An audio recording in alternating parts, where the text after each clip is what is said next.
మాటలు చెప్పడం కాదు, చేతల్లో చూపెట్టాలి. అధికారం చేతికి వచ్చినప్పుడు చూపెట్టాలి. పవన్ కళ్యాణ్ గారు ఆ విషయంలో నచ్చారు.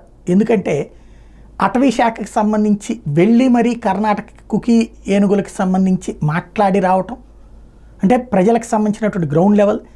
అట్లాగే జాతీయ పతాక ఆవిష్కరణకి మైనర్ పంచాయతీలకైతే 100 రూపాయలు, మేజర్ పంచాయతీలకైతే 250 రూపాయలు అనే ఓ దిక్కుమాలినటువంటి విధానం 34 సంవత్సరాల నుంచి ఉందట.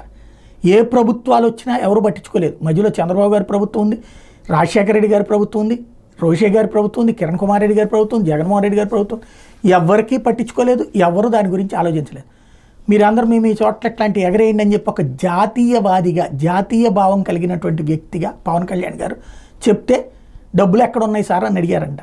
వెంటనే అదేంటని చెప్పి కనుక్కుంటే ఇది అని తెలియగానే తక్షణం ఇప్పుడు ఒక్కొక్కళ్ళకి 10,000 రూపాయలు మైనర్ పంచాయతీకి, మేజర్ పంచాయతీకి 25,000 రూపాయలు అని చెప్పి పవన్ కళ్యాణ్ రిలీజ్ చేయమని ఆర్డర్ వేయడమే కాకుండా ఒక చక్కటి ఆలోచన చేశారు.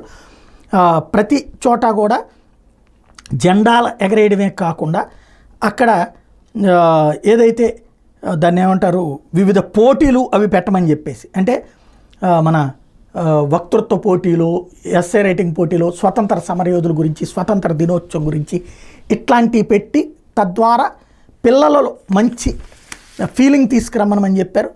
చాలా చక్కటి ఆలోచన. ఒక నాయకుడు చెయ్యాల్సినటువంటి అంటే దేశభక్తి అనేది విద్యార్థి దశలోనే తీసుకురావాలి. ఆ పనిని ప్రత్యేకించి దాన్ని ఏదో క్యాజువల్గా లేకపోతే నాకేం సంబంధం అన్నట్టు కాకుండా బాధ్యతాయుతంగా చేస్తున్నందుకు పవన్ కళ్యాణ్ గారు అభినందనీయులు.